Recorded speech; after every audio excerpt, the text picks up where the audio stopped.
I recognize the privilege and responsibility that I now have to introduce this celebration of life for our dear friend, mentor, boss, leader, son, father, grandfather, and husband. For over 40 years, the Maughan family have allowed us to sit at their family table and, in a way, share Rex. I am confident that most of the time this was a pleasure and a privilege to have so many of us enjoy Rex in his company. But I'm also sure at times it was not easy, but none of us ever felt that. We, all of us FBOs, have always felt welcome and part of the biggest family table in the world. And most of us, in our own way, have asked this unique family to scooch up a bit and allow us to sit at their table. For that, I would imagine all of you, as I am, are immensely grateful. But because it was this closeness, this intimacy and welcome that made us feel better. It filled us and made us want to strive harder and to be more. Rex and his family are unique in this. There are no prerequisites, entrance fees, skin color, language, or education requirements to pull up a chair at their table. It was come as you are, but do not expect to stay as you are. So on behalf of over 10 million FBOs who are currently registered, and the millions who have connected with us over the years, I say thank you. Thank you to Rex, and thank you to Todd, Sony, Greg, and Ruth for helping us to see further, to reach higher, and to love more. So over the next few moments, we will meet many of the people who Rex touched. Of course, it is not a complete list. It would be impossible and futile to even attempt to encapsulate everything that Rex achieved. His life was massive, but personal, global, yet intimate. He towered above us all, but was always willing to kneel with us. For those who participate in the program, thank you. We appreciate you being our voice. And I think in their faces, you will recognize your experiences, and hopefully it will inspire you to want to continue to reach far beyond where you are now. It was said to me recently that anyone that stood in front of Rex for more than a couple of minutes became his friend. I would like to add to that, not only were you friends, but you'd go away feeling that you were the most important person in the world, and you had a purpose and a job to do. And may I suggest now, as we honor that legacy, we can embrace his mantra: there is no problem that cannot be solved with an increase in sales. Enjoy a few moments reminiscing as we celebrate the life and legacy of our friend, mentor, boss, leader, son, father, grandfather, and husband, Mr. Rex G. Maughan.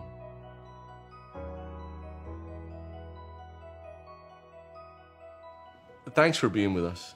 Thanks for we recognize this is such a private and personal and difficult time to say goodbye to a husband, to say goodbye to a father. It's not easy. And yet here you are willing to share such personal and private things with so many people. There will be hundreds of thousands of people watching this, you know. As we move through these questions, I just want you to make sure that you know how much we love you and what an important part of our lives each one of you are in your own way. Ruth, we didn't see you at the office every day, but there was absolutely no doubt that what an amazing part of our lives that you were.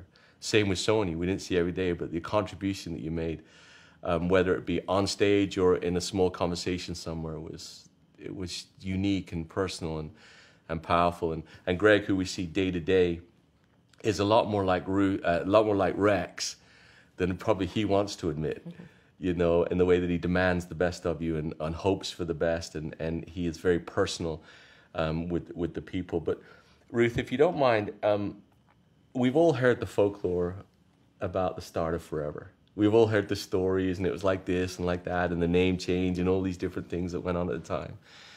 When you were sad at that, was that in Mesa? You guys living in Mesa then? No, we were in Central. In Central? Avenue.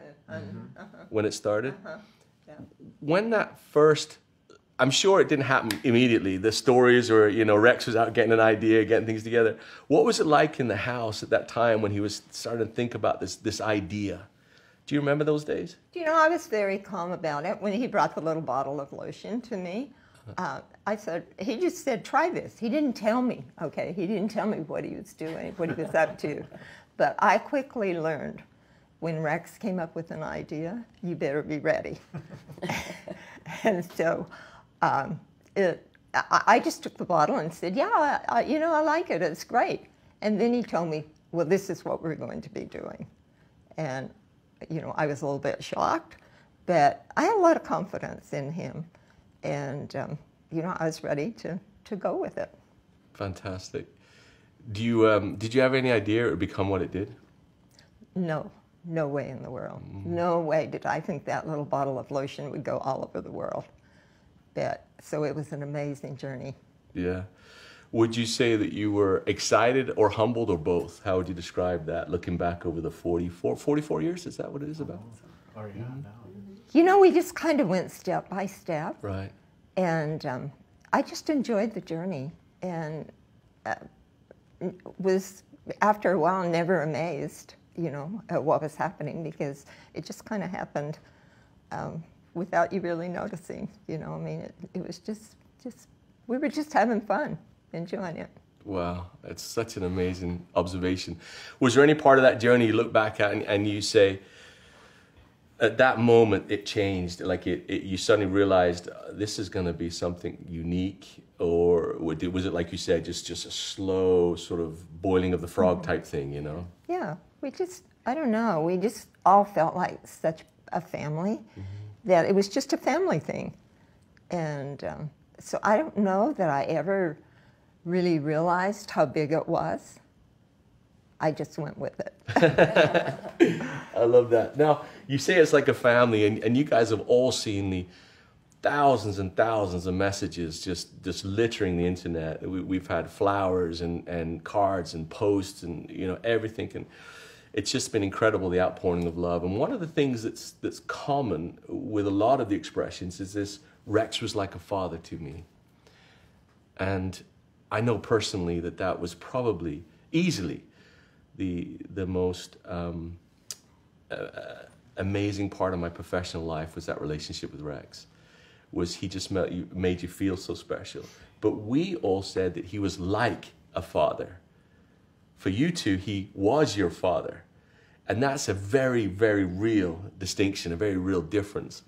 So Soni, what was it like growing up in the Maughan household? Well, I think we were normal, like everyone else. We worked hard. That was probably the first thing that I think Dad taught us, is that we all worked hard, and if we worked hard, then we could play hard. And so we got our chores done, and he'd always take us and go do things. He taught us to be trustworthy. He taught us to be honest, and to take care of other people, to serve. And there was always fun, always fun, and crazy stuff. Life was never dull with our dad. Yeah. It was just, I thought, normal. He took care of us when we were younger, and we all played ball. He was our coach for all three of us. I don't know how he did that. We'd be at the ballpark every night, and that was fun. He took a lot of interest in us in those early days. And with the grandkids too, because Yes. I know that you were always at your kids, my kids' games, and he was always the last to leave. Yeah. That was one thing that even at Jack and Sam's games, at my kids, it was incredible. He's saying hi to everybody. I think we all have that problem. We're the last ones to leave. The 3-hour goodbye. Right? I just think we have to close it up, What a great trait, though. Now, you say it was normal, and there's one thing that maybe some don't know is Rex's quirky sense of humor, and you say it was always fun. Tell me a little bit more about his dad joke type style of life, Well, when he taught us all how to ski, and we were pretty young, about 7, and I was probably 9, and Todd was probably 13, and we were scared to death, but he was all over the mountain having a great time, and we got up on the chairlift, and he'd spot us, and he'd say, hey man, whoop man, don't eat the yellow snowman. And we were like, what is he talking about, you know? And but those kinds of things just endeared us to him. Yeah. And he just always had little quirky sayings that he would do. He'd go, whoop, whoop, whoop, whoop, whoop, whoop, you know? And he did that a lot with us, and especially when he couldn't remember something or someone's name, or trying to get the grandkids' attention, and the great-grandkids now. He always had cute little noises, things that were just very, very endearing. Yeah. I can promise you that those cute noises transferred from the kitchen table to the boardroom. Because Greg and I have been in many places having, he goes, whoop, whoop, whoop. And we'd be streaking through an airport or something, right. And then we'd hear it, right. You know, and it was and like, know. That's him as a father, and Greg, you had him as a boss. And you mentioned the other day that Rex was the same at home and at work. So what was he like as a boss? Like a dad. Same thing. He really was genuine, and you know, didn't change when he came to the office. He was still, you know, Rex, and he was a tough boss, you know, in many ways, but very fair, and always followed through with what he has told you. You know, if he said, you do this and I'll do this for you, he always came through with that.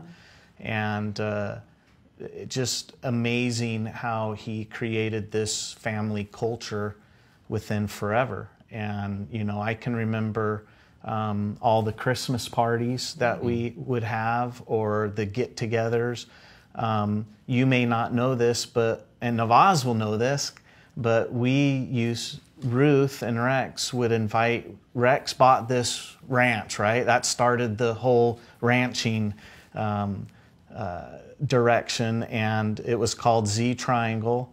And Ruth and Rex invited all the executives at that time of Forever and their families to come up and stay in one house.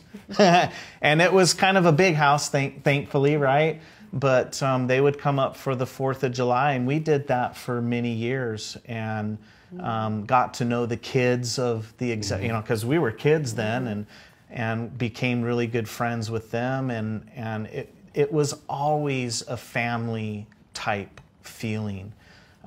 If you ask any of the employees here that have been here for 20, 30 years, they'll remember back to those Christmas parties, and you know, having the same Santa Claus come. Right. Well, I mean, it was Santa Claus, right? For decades. Come, and it was just amazing, the little things he would do to make you feel a part of his Forever family. Yeah. And I know millions have felt that, and that was the same here. And that was the same for me working with him. He didn't treat me as his son per se, I felt like most of the time. It was more of, get to work. What are you doing? Show some results. And I really appreciate that, because he instilled a work ethic in me that I'm proud of now. And that's really important to me. I was going to ask you that question actually about, did you feel that he treated you any differently because you were his kid? I mean, yes, in some ways. I mean, it's natural, right? We're human beings. Right. But, you know, he made me go through the rank. Oh, yeah. And we always tell the story of me starting in the warehouse, and that's true. I started in the warehouse and went through all the different departments, and that was because, and it was, you know, at times I was like, why can't I just jump to the next level, right? But now looking back, that was really an important education for me. You know, forget the college education that I got. This was much more important, to learn the Forever way. And the only way you can do that really is to go through the motions and be able to see everything. And now I have such a more deep understanding because of that. You know, that was extremely helpful to me. Yeah, when we always had a marketing plan question, we'd go to Greg, because Greg had spent so many years working for Kathy and Marcy, and you'd learn a lot that way.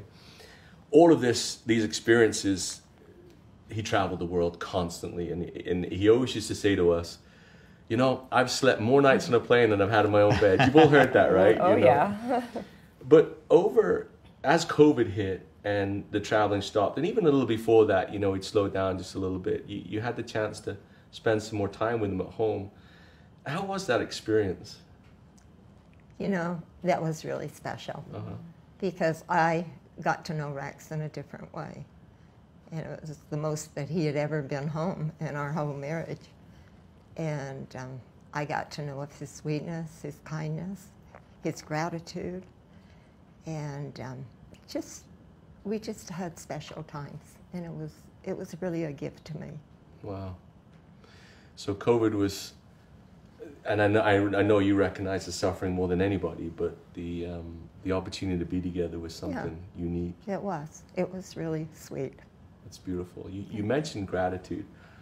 I think that's one thing about Rex, is he always said thank you.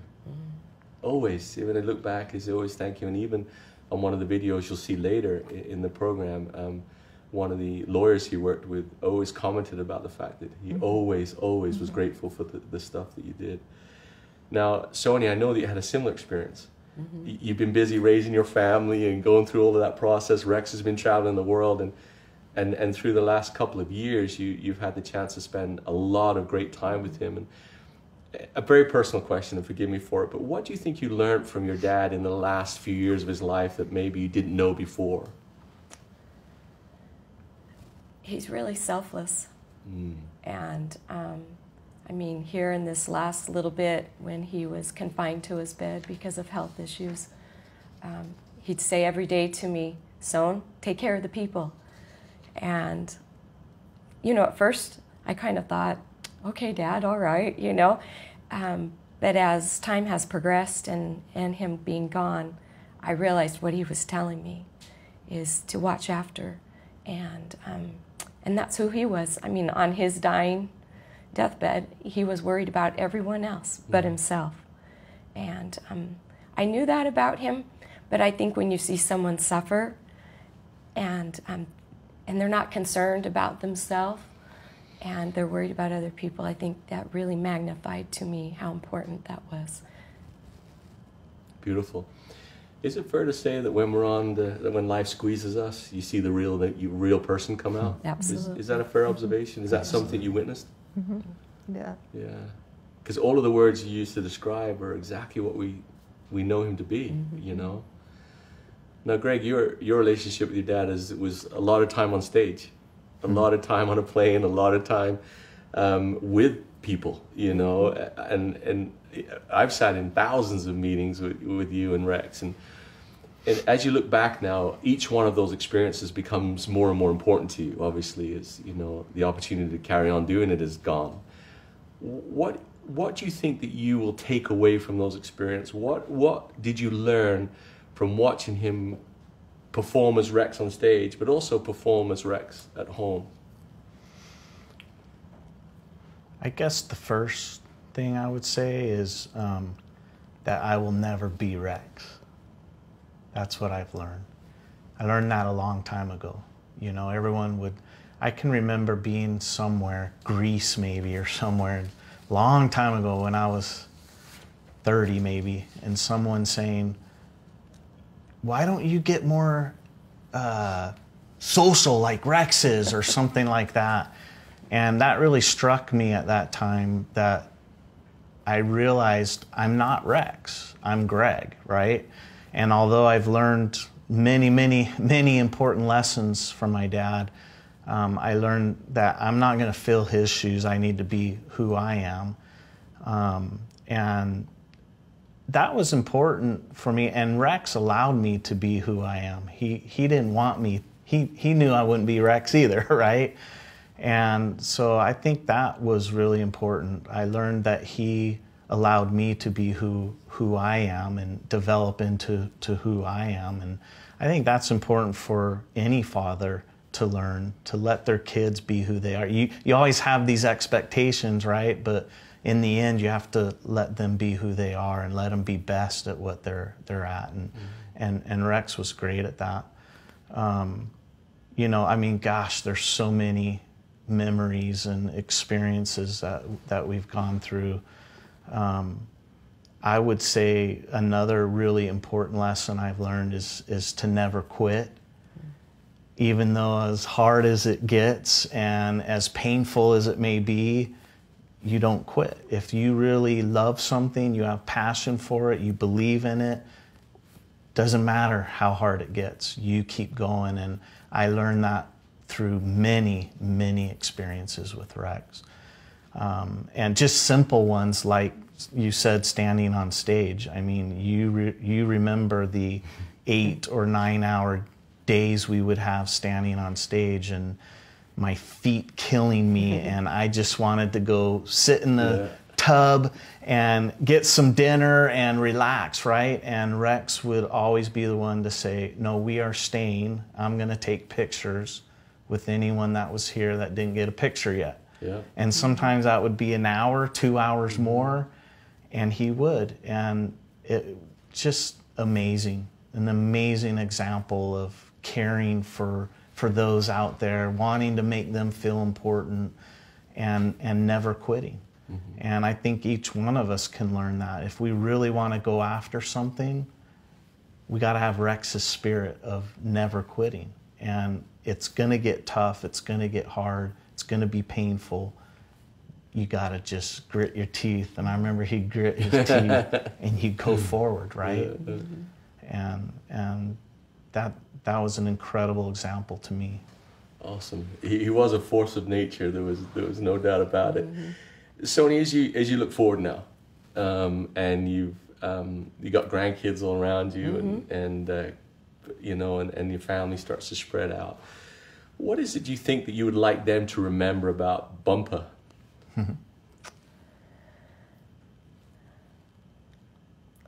Dad was a great philanthropist, and he always had a cause, and that's something that moving forward with my kids, I want to teach, because I just feel like in today's world, those things are being dropped on the wayside, and so I want to keep that alive in his memory, and teach my family that we look outside of ourselves, and we go out to help others, and to make it a better world. And I think, along with what Greg said also, that we don't quit. He always said, I can. Mm-hmm. And it was never about feeling defeated. He constantly, he wasn't afraid of anything. And I think that was to his advantage. We wouldn't be here where we are if he had those kinds of fears. And so I want my kids to know that too, that they can accomplish and be whoever they want mm-hmm. to be. That is so poignant, that he wasn't afraid of anything. Because that is so true, mm-hmm. when you think about mm-hmm. it. You know, there was nothing that... Ruth, where did that courage come from? He was born with it. Really? It came out like that, with a pair of skis on and right? Yeah, he was. That's who I've known all these years. He, just like Greg and Sonny said, is that he never was afraid to attempt anything. If he believed in it, then he went with it. And that was contagious too, right? Mm-hmm. Is in the family, and then into the forever family further on. How much of that courage came from his faith, do you believe? Well, I'm sure. Mm-hmm. I'm sure a lot. A lot from the way he was raised, and you know, he learned to work with the family and to work hard and to be responsible, and I just think that was just who Rex was. Mm-hmm. Mm-hmm. We talked about compassion, we talked about courage, we talked about selflessness. Mm-hmm. Gratitude. Mm-hmm. You know, when you think about at the end of your life, what you'd want people to say about you, mm-hmm. there's mm-hmm. not much else you'd want, really. Mm-hmm. Love, thank mm-hmm. you. Yeah. Mm-hmm. You know, and as I've got a question for each one of you now, the same question, if you don't mind, and how best could we, as a family of forever business owners, and the thousands that are watching, how can we continue and grow Rex's legacy? Ruth, could I ask you that question? You know, I think we've said it many times, that the last words, the last few words that he spoke before he left us was, take care of the people. And I think that's what he would want us to do, is to be mindful of them and to carry that on. Beautiful. Sony? He always said to me these last 2 months, what's next, Son? What's next? So I think that he wants us to always keep going after our dreams and progress and not sit on the wayside and be remorseful or sad that we need to pick ourselves up. And he was always looking for what was next, even though he couldn't even get up. He was looking for what was next. Very true. Greg? I ditto what they say, and I would say keep talking. Rex always talked. He talked, he talked, he talked. Anyone he could find, he talked, right? And I think that's what also he would want us to do, is don't stop talking about him, about the company, about the products, about the opportunity, about sharing, about caring. Talk. Open your mouth and talk and take action, because things happen right after that. Usually good things happen right after that. I think great advice. Oh, excuse me. All of us that are watching this are humbled by that and grateful for you spending time with us. I think if he could speak to us now, he would say to all of us, all over the world, go meet someone and make a difference in their life. Go meet someone and make a difference in their life. I can't think of a better way to end this intimate moment, this wonderful opportunity to spend time with wonderful Ruth and beautiful Sony and powerful Greg. We love you guys, and it's a great responsibility of mine to speak on behalf of all of them, but I know they'd say, we love you, we appreciate you, we want to do what's best for you. So let's go out and help the people, right? That's right. Thank you so much, guys. Thank you. Thank you.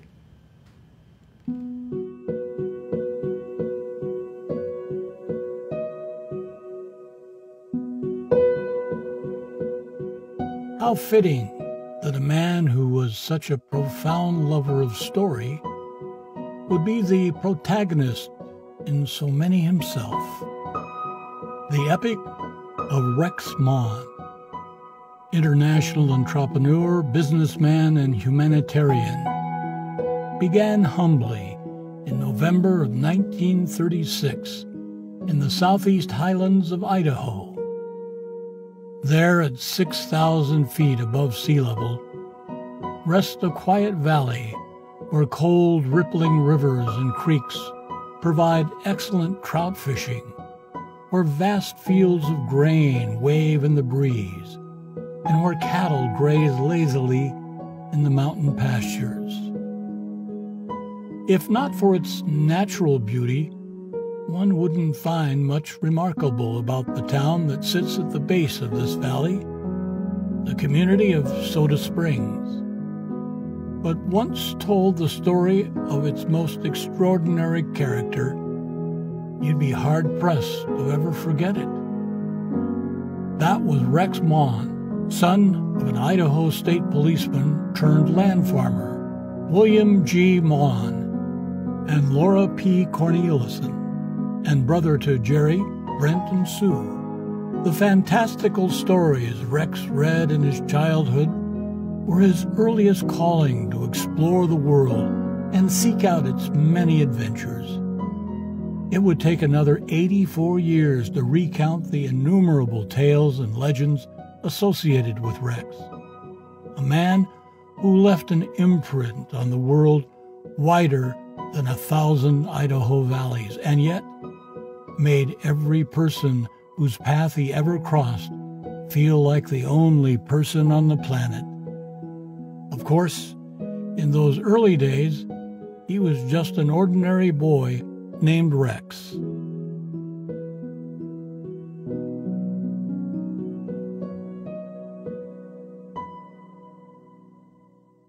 I'm R.J. Lloyd. I'm Vice President and CFO. And I've known Rex for a long time. We attended school together and grammar school. I was practicing law in Boise, Idaho, when Rex came to me and said, "Hey, I need your help to sell my aloe vera." He then asked if I could become his counsel. And becoming his counsel meant a lot. I know that he was well aware of the benefits of aloe vera, and he spread that word worldwide. I want to thank Rex for the opportunity to help him build Forever Living products. I miss him greatly. He was a great friend and a great one to know.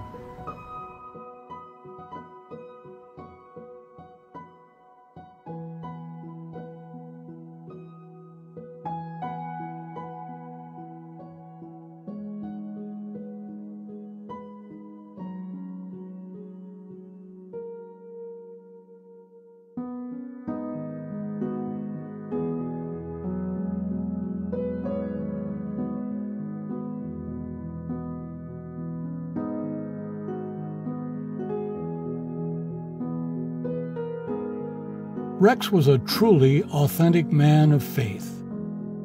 His relationship with God put him on a path to service starting in his youth and guided him onward and upward as he grew as an entrepreneur.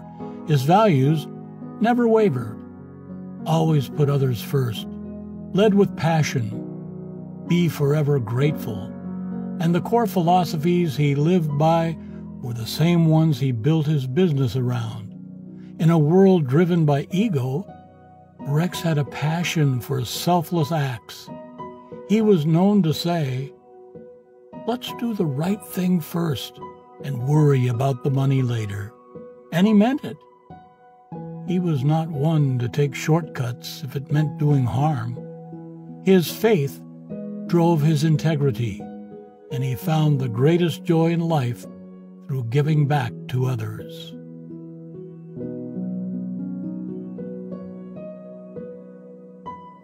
Rex was a man of, if he understood it and got it and believed in it, then get out of the way because it's going to happen. And he would figure out how to make it happen. My personal relationship with Rex and Ruth go back many years.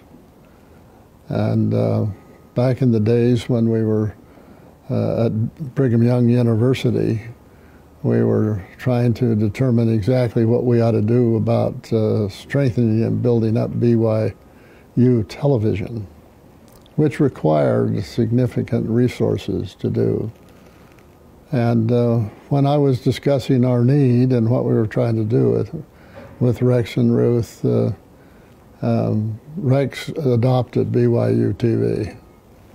And the amount of help and resources that Rex and Ruth have given to the Brigham Young University television efforts are almost unlimited. And frankly, the church deeply appreciates their contributions, not only there, but in the many other ways that they have done wonderful things. Now, I've been with Rex a lot of different places. And he is a man who, wherever you are, the person in front of him is automatically a friend. He is gregarious and outgoing and inquisitive. You can be with somebody, a total stranger, for a minute or two, and by the time you're getting ready to leave, 5 minutes later, we have all all their family history almost. He's just a people person. There are not a lot of them that are as natural in that kind of a relationship and as good at it as Rex Maughan. I say that I've lost a very dear and a wonderful friend. But I'm 92 and we might turn pretty soon, I suppose, and we'll be friendly and about our Heavenly Father's work when I meet him on the other side of the veil. And Rex and Ruth, I say to you, you're a queen, and one of the reasons he was able to do what he did was because of his absolute support and love that you continually gave to him. So we say goodbye for a short season, and I say goodbye to a very dear friend. I hope the Lord's blessings, Ruth, will be with you and your family at this time. And again, I would be with you if it was possible. So thank you for letting me just make these brief comments at the services for my dear friend, Rex Maughan.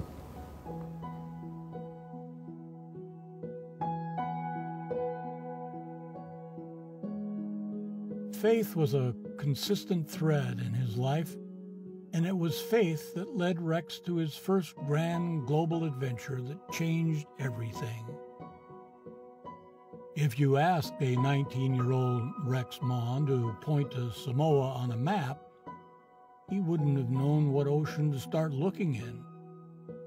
But there he was, in 1956, fresh off 1 year in college at Utah State, boarding the SS Sierra in the port of Los Angeles for a 12-day, 5,000-mile journey to the remote island in the South Pacific.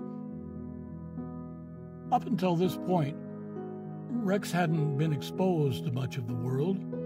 He had made his own way down from Soda Springs through Utah and finally to Phoenix for a winter working at a bank. But that trajectory was far too unremarkable for our main character. So along with 5 other young men from BYU, he heeded the call of faith and volunteered as a missionary for a 30-month stint. Preparing for the mission was a crash course in all things Samoa, starting with the language, which Rex had all of 2 weeks to practice from scratch. Then there was the island culture, which was unlike anything Rex had ever experienced. But from the moment he came ashore, the land and its people had his heart. Rex performed humanitarian work in cities and villages all over the island for 2.5 years, serving with distinction in many leadership positions. His eyes were fully open to the world that existed beyond his own, and he understood then that his true mission in life, to help others, would never end. He fell in love with Samoa, and its people never left his mind. Not when he sailed back home at age 22, not when he started Forever Living, and certainly not when he decorated his office. The boy from Soda Springs had taken the trip of a lifetime, and he knew one thing for certain: he would be back. My name is Harold Green. I first became acquainted with Rex Maughan about 65 years ago. We were in the South Pacific and the Samoan Islands together. I had been there for about 6 months before Rex came, and the day that he came, I can still remember. Him and 4 or 5 other young men came with him. And I recall when the group came to the office where we were welcoming them, I thought just then even that is a very impressive guy. I recall that one of the first things that happened after we had been assigned together, we had a motorcycle that they gave to us to get around in the island. And this one day, Rex was, he was the one that got on the motorcycle first, so I jumped on behind him and we were going to take off. And as I did that, I put my arms completely around him, also his arms, which were on the motorcycle. And doing so, his hands turned the gas even more. The motorcycle was running, and through the fence we went. One of our first things together that we were able to accomplish. But I can tell you that during that time, knowing Rex, getting to know him, he was absolutely so impressive. I had never met a person so young that could remember people's names and faces, foreign, if you will, someone, not knowing the language in the beginning, and yet he had such a capacity for doing that. And he learned the language very quickly, and he learned to love the people. I think back of the things that he has done for the country of Samoa, and it is amazing. Saved a rainforest. People were cutting it down, and and they were selling the wood to these people so they could build a school. Rex comes in and stops the cutting down of the trees, builds a school. While he was later in life, after we all came home from our missions, he founded the Robert Louis Stevenson Foundation. He has such a great way about him, and I suppose that's probably why people has loved him so much. He's going to be missed. There never will be another Rex Maughan.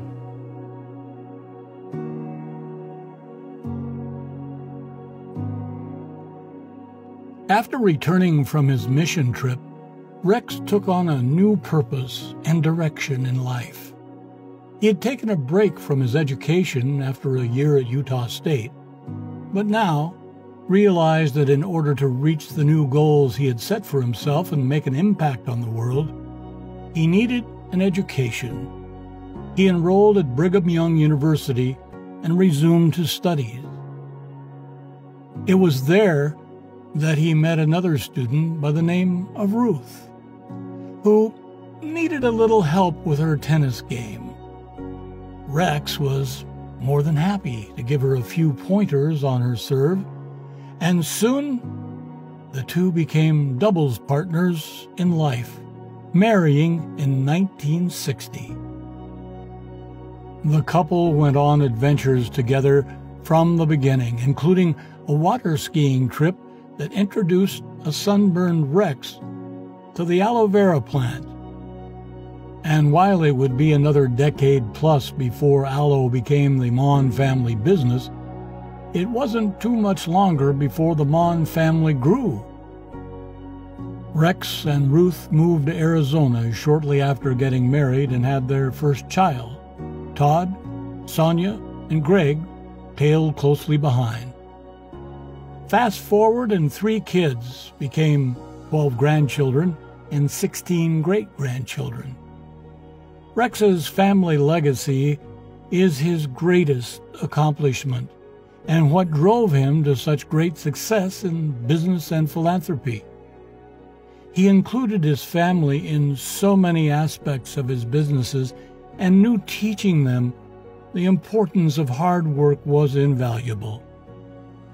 Family was not only witness to his earliest ventures, but essential to its success, and their involvement remained throughout the growth of Forever.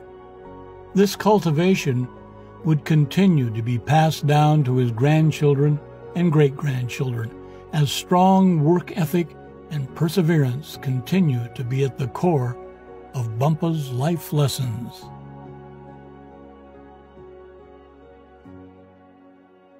On behalf of Rex Maughan's grandchildren, we would love to share some of our memories of our Bumpa.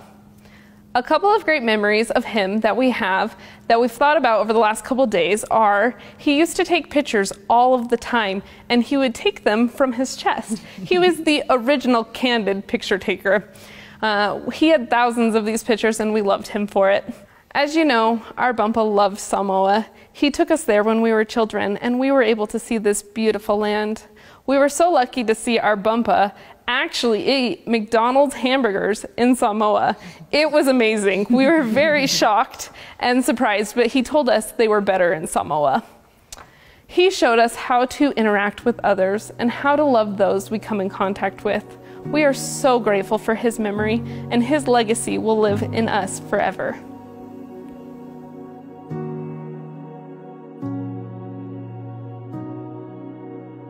Rex earned his degree in business administration from Arizona State University. One of Rex's early entrepreneurial wins was a car wash, the first of its kind in Tempe, Arizona. He didn't just buy it, he built it. And for over a year, he and Ruth staffed it and cleaned it themselves until they got profitable enough to hire someone. He later took a job with Mayer Central Building Corporation, developing his exceptional skills in leasing, managing, and the administration of offices, hotels, apartment projects, and resort complexes in Arizona and New York.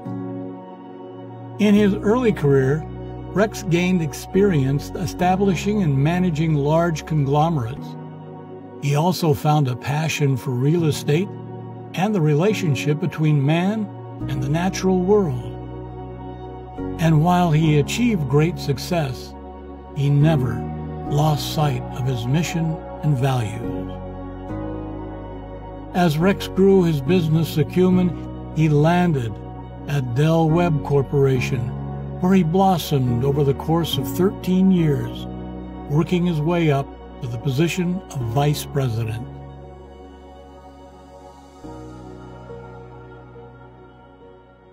Yes, my name is Marv Todd.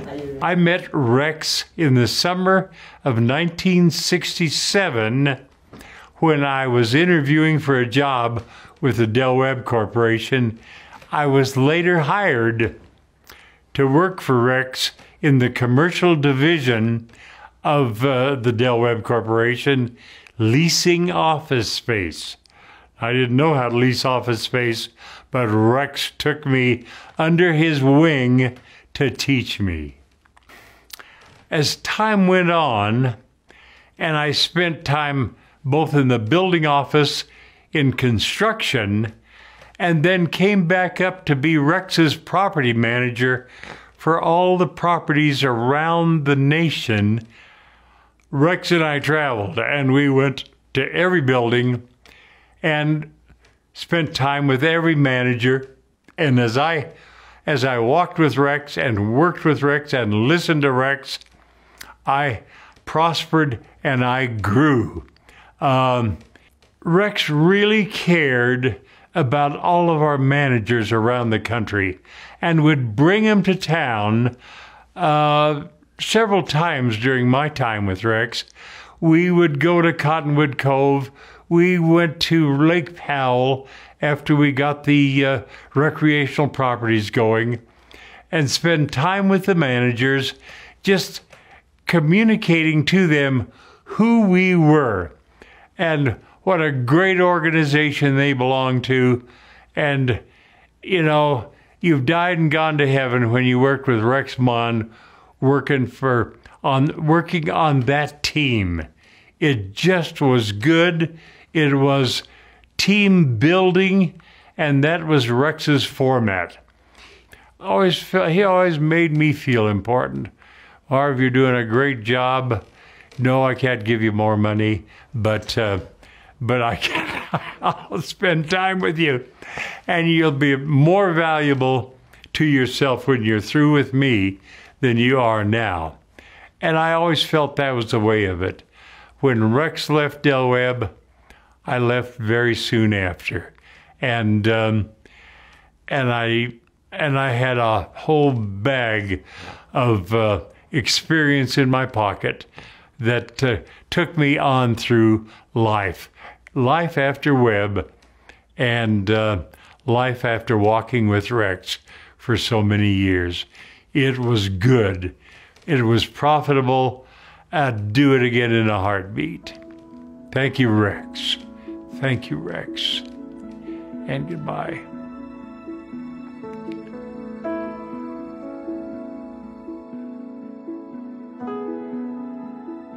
Rex's passion for health and wellness spilled over into his love for nature and the outdoors, and the two went hand in hand with the development of Forever Resorts, which began as a concessionaire for the National Park Service. Rex made his first acquisitions in 1981. Calville Bay Resort and Marina on Lake Mead and Cottonwood Cove Resort and Marina on Lake Mojave. Through the years, Rex was consistent in his message that we don't have to be the biggest, we just want to be the best. He stayed true to that philosophy while expanding lodging and concessions into some of his favorite places, which happen to be some of America's most well-known national parks, recreation areas, and national forests, including the Grand Canyon, Grand Tetons, Bryce Canyon, Isle Royale, among many others. It was a great joy for Rex to connect people with natural wonders, expanding horizons and opening minds, just as his were on that trip to Samoa in his early 20s.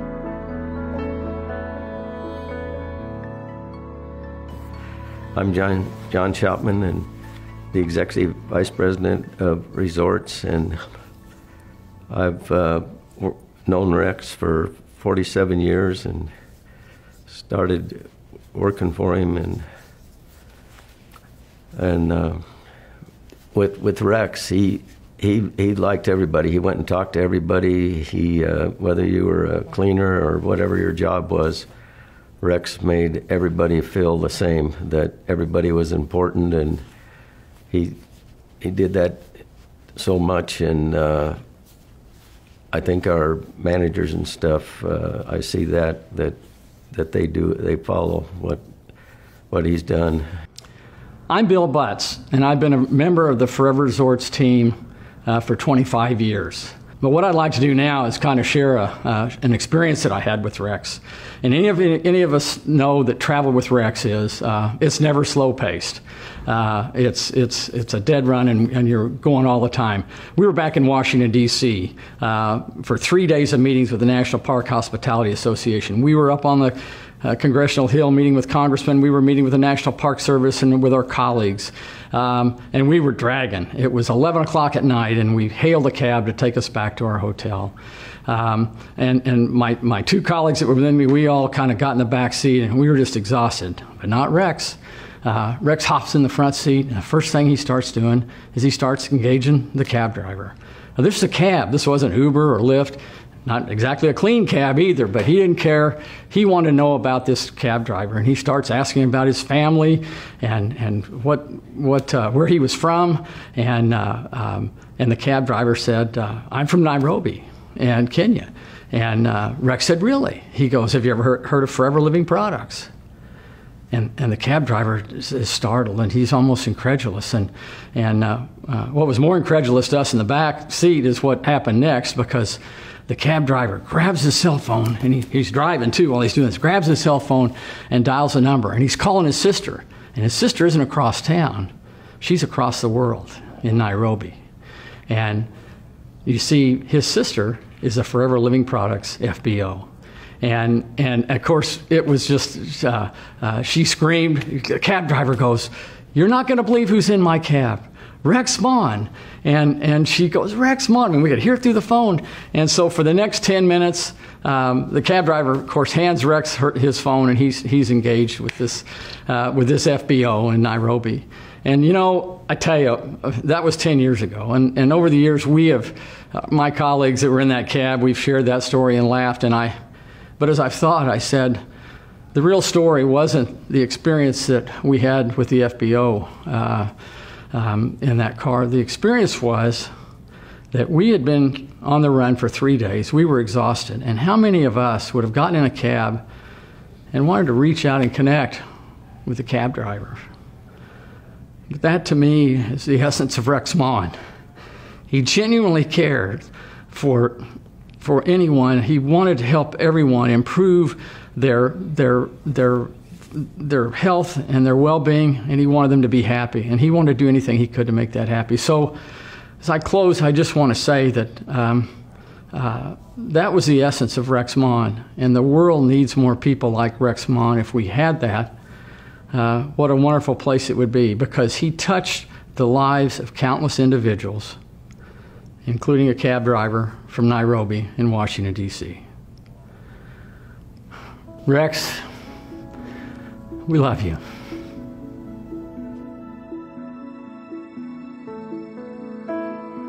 Rex's passion for national parks and the preservation of their lands started well before he founded Forever Resorts in 1981. But as his company grew, so too did his opportunities to take up causes near and dear to his heart.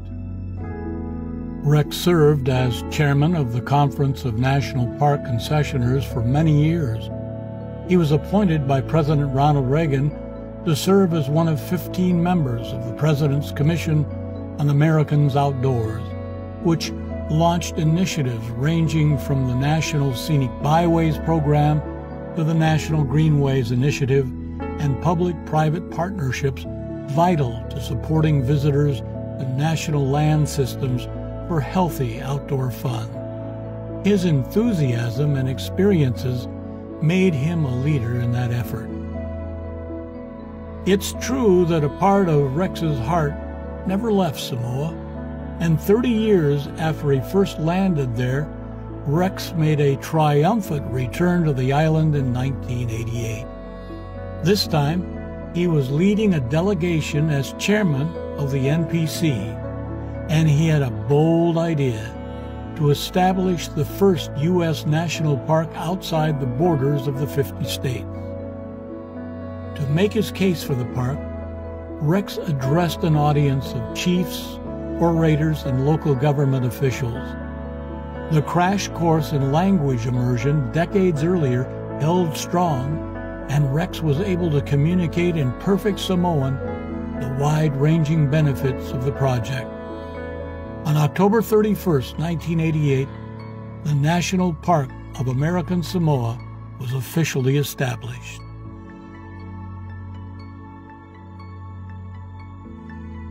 Hello, we're coming to you from the National Mall in Washington, D.C., one of the units of the National Park System. The National Park System attracts 300 million visits every year, and concessioners like Forever Resorts help many of those visits be exceptional. I'm Derek Crandall. I had the fun of meeting Rex Maughan 40 years ago. Oh, the memories. His eyes, his rings, his enthusiasm, his intellect, and his heart. What a wonderful, wonderful human being. In 1983, we had the fun of inviting George and Barbara Bush to camp out in Glacier National Parks. They spent 3 days out there, and Rex was a wonderful co-host. He built a relationship with George Bush that was based upon having a marvelous woman in their lives, Barbara and Ruth, and a deep pride in their families. We had fun, we hiked, we boated, we fished, and we had just a marvelous time. The next year, in 1984, President Ronald Reagan asked Rex Maughan to join me and 13 other people on the President's Commission on Americans Outdoors. We were led by then Tennessee Governor Lamar Alexander, and our colleagues on the commission included Mo Udall and Wyoming's Malcolm Wallop, the CEO of National Geographic Society, and other distinguished Americans. We traversed the country, listening and crafting a blueprint to try to keep Americans associated with their great outdoors. But we continued to work on the recommendations, and Rex came back to Washington repeatedly and met in the Oval Office and the Roosevelt Room and the U.S. Capitol Rex was such a magnificent force in all of our lives. Dear Lord, thank you so much for Rex Maughan. We loved him as a mentor and as a friend. He's left his imprint indelibly on America's great outdoors. Let's turn now to another recreation industry leader, Jerry. I'm Jerry Gabriel, CEO of Guest Services, a fellow concessionaire of Forever Resorts. Every once in a while, somebody comes into your life that makes a significant impact. And that was certainly the case with Rex Maughan and me. I first met Rex when he was chairman of NPHA. And to me, Rex was larger than life. He had such a command for the room. He had so much knowledge, and he had passion. Rex had a passion for the National Park Service. He loved the competitiveness of bidding on national parks because he felt that it brought out the best in his team. And that in turn meant that the visitors to the national parks were going to have the best possible experience. Rex was deeply loved and will be sorely missed. And with that, I'll turn it over to Howard. Hello, I'm Howard Feldman, the retired chairman and founder of Van Ness Feldman in Washington law firm. But I want to tell you a story today about Rex, which personifies the individual he was. He called me from Phoenix and said he was flying up to Washington and that he wanted to talk to me. And we had dinner that night. And our friend, that first client we had in the concessions business, had passed away. He had become a very close friend of Rex, and they worked together in the National Park Service Association. He said to me, Howard, I want you to help me. I promised my friend that if anything happened to him, I would take care of his employees. You've got to help make it happen. I said, Rex, in law school, on the first day, they taught us that you can't have conflicts of interest, and this is the greatest conflict of interest. I represent both companies and work with the Park Service. He said, Howard, I know about conflicts. I will waive any conflict we have to. You do the rest. Let's get it done. That was Rex, quintessential Rex. So we got it done, actually. Rex purchased the concessions of his friend. It guaranteed the employment of those individuals in those concessions. And the most interesting thing is that the funds that Rex sent to the predecessor concessionaire were used by the very enlightened board, which is a nonprofit, basically as a foundation to build infrastructure projects in those parks. So the Park Service also gained a lot in this transaction. It was a win-win for Rex, for the previous concessionaires, employees, and for the National Park Service. But the story really is that Rex lived up to his commitment. And everyone knows that if Rex gave a commitment, it was the gold standard commitment. Thank you.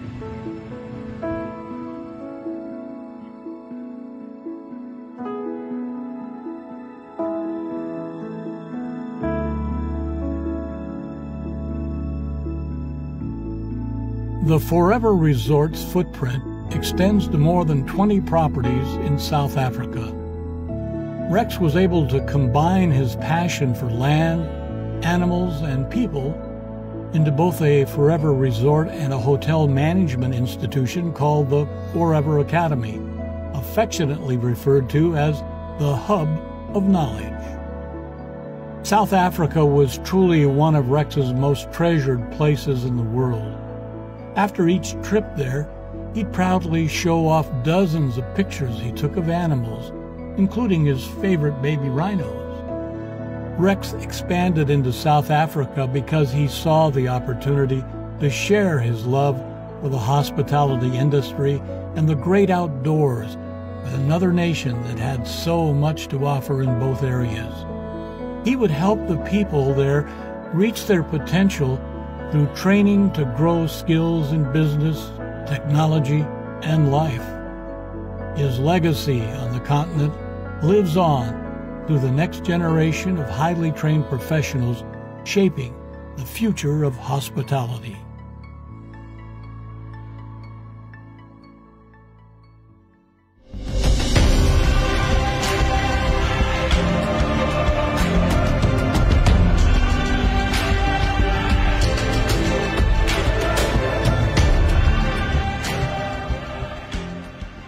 To all our Forever family across the world, we wish you greetings from South Africa. My name is Eugene van Jaarsveld, and I am the Managing Director of Forever Resorts South Africa. On behalf of the entire team, we wish to extend our heartfelt condolences to Ruth, Sony, Greg, Todd, and our entire Forever family in the US and around the globe. Our thoughts and prayers are with each of you during this time. Today, we join you in celebrating Rex's life and the many lives which he touched throughout his time in South Africa. I had the pleasure of meeting Rex for the first time about 18 years ago, when he had purchased all the Forever properties under the Forever Resorts South Africa brand. What immediately struck me was his warm personality, incredible knowledge, and his ability to light up the room with his smile. Since then, we have built up a wonderful friendship over the years, which I will always cherish. Rex was a humble man with a kind and gentle soul who was greatly respected and loved by us all. Rex's love for South Africa and our people was in so many ways exceptional. I have fond memories of his visits to our various properties and how happy it always made him to see our team, how he would remember each person and greet them by name, and how he always made the time to speak with everybody. Rex was the very essence of compassion.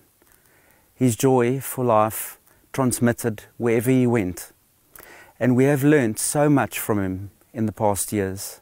It was precisely because of his passion, good humour, and taking time to notice the little things that we loved him so. During the times we spent together in South Africa and the US, I always noticed how Rex was at peace when he was surrounded by nature and wildlife, which he loved dearly. He deeply cared for the conservation of biodiversity at our various properties and made a significant impact during the past 18 years in our country. Today, Forever Resorts, lodges, hotels and retreats remains one of the top tourism groups in South Africa, where local and international tourists from across the world have the opportunity to enjoy the scenic beauty and abundant wildlife in our nature reserves. Rex further made a significant impact through his investment in the Forever Resorts Academy, which assisted students from local disadvantaged communities to gain skills and obtain employment opportunities in tourism and hospitality sector. Given the passion of his life, the scope of his accomplishments, the adoration by many in our country, we will always remember Rex as an icon, smiling and serene. There is a word in South Africa, Ubuntu, a word that encapsulates Rex's greatest gift. His recognition that we are all bound together in ways that are invisible to the eye, that we achieve ourselves by sharing ourselves with others and caring for those around us.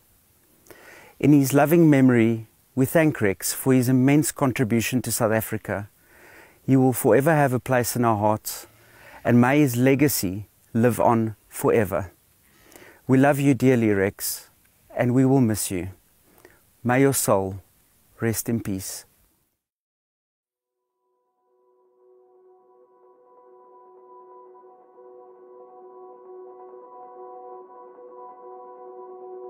But there was still more to explore.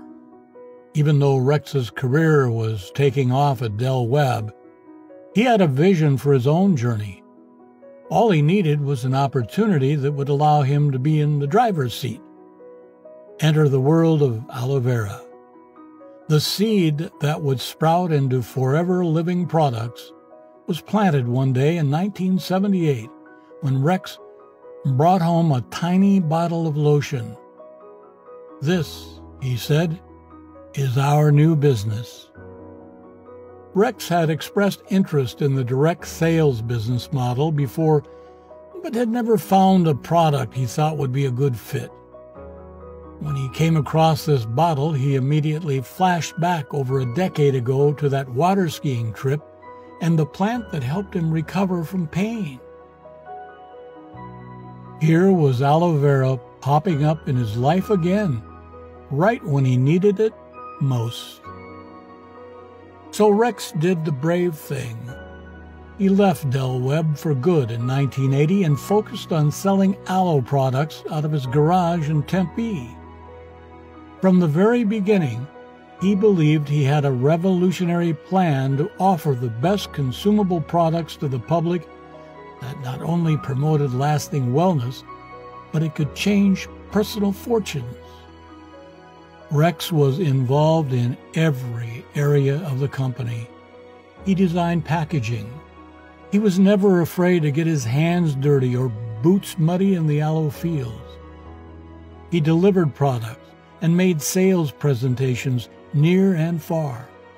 By 1981, Forever was doing $1 million in sales in 5 different countries, and people the world over were drawn to the man in charge and his principles of kindness, honor, and the willingness to chase ideas on the road less traveled. In 1983, a devastating deep freeze wiped out Rex's entire supply of aloe vera in Texas. Through this difficult season, Rex was determined to honor his commitments to the people who relied on Forever by making sure he never lost any aloe again. He purchased as much land as he could in the weather-safe Dominican Republic and quickly got the business back on track. The growth of new aloe was a perfect symbol for Rex's resiliency. With the plant safe, the business flourished. Rex moved the company to its Scottsdale headquarters, and soon, Forever Living Products became the largest aloe vera grower, producer, and seller in the world. From the garage to global impact, that was the power of Rex.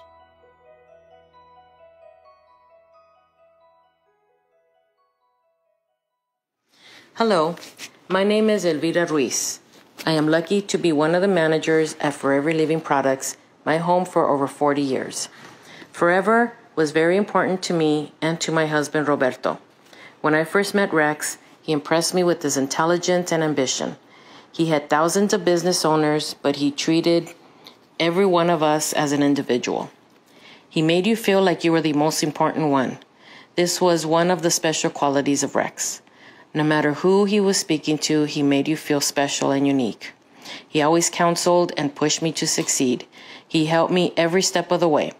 Rex encouraged me to branch out, to start my own groups, and to run my own meetings. With Rex's guidance and support, I went from being a housewife to being the first Triple Diamond manager. I appreciate that he saw my desire to succeed, and he gave me the tools to achieve it. Rex and Ruth will always have a special place in my heart. Rex was more than the founder of Forever Living. He was my mentor, my teacher, and most of all, my great friend. I will miss him very much. Gracias, gracias, Rex.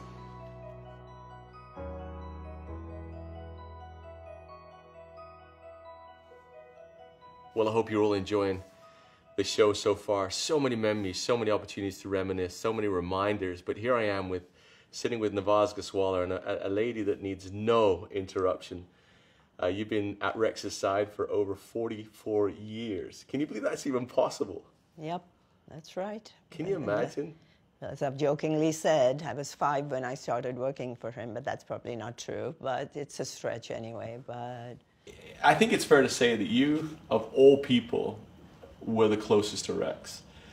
He called you, I know he called you constantly. He confided in you, he talked to you, he respected your opinion, he asked for your opinion, he trusted you with every aspect of his professional life. And what was that like to be so close to Rex from the very beginning to the point now? it was really interesting because I've worked since I was 16. And so I've worked for many different companies, both in Pakistan and then also in Canada, where I lived before I moved here. And the interview with Rex was just different. I mean, he's just so powerful when you enter the room, you know, I mean, he's like, just takes over and he grabs your attention right there. And obviously I was evaluating which company I wanted to work with as much as he was evaluating whether I would fit the bill. And the interesting thing was that I got 2 jobs on the very same day, the same afternoon were offered to me. And of course, then the dilemma of which one should I be taking. And my husband Darius said to me, just go where your heart tells you. And definitely my heart told me that Rex is the person I want to work with. I just felt that connection right from the very beginning. And frankly, he had more confidence in me than I had in myself. My first job in America, you know, you're trying to say, am I going to do things right? I spoke a little bit, like even my words like check, I wrote C-H-E-Q-U-E instead of check. And Rex said, don't change that, just keep it that way, you know. So he was just so supportive of everything. And of course you can do it. Yes, you can get it done. And then even when you did something, you know, he was always like very, very grateful, very thankful. So Rex surrounded himself with, you know, people he trusted. And then he gave them the leeway to go out and do things, you know. And also the other thing is he's always looking for other people's opinions. It's not like I own the company, I'm the boss. It was always a team. Mm-hmm. It was kind of a humbling experience to work for him. He didn't have any, you know, he didn't hold himself out as I'm the boss. He was Rex to everybody who met him, whether you're 5 years old or 100 years old. I mean, he was Rex, everybody on the staff. And he just was so endearing because he truly cared.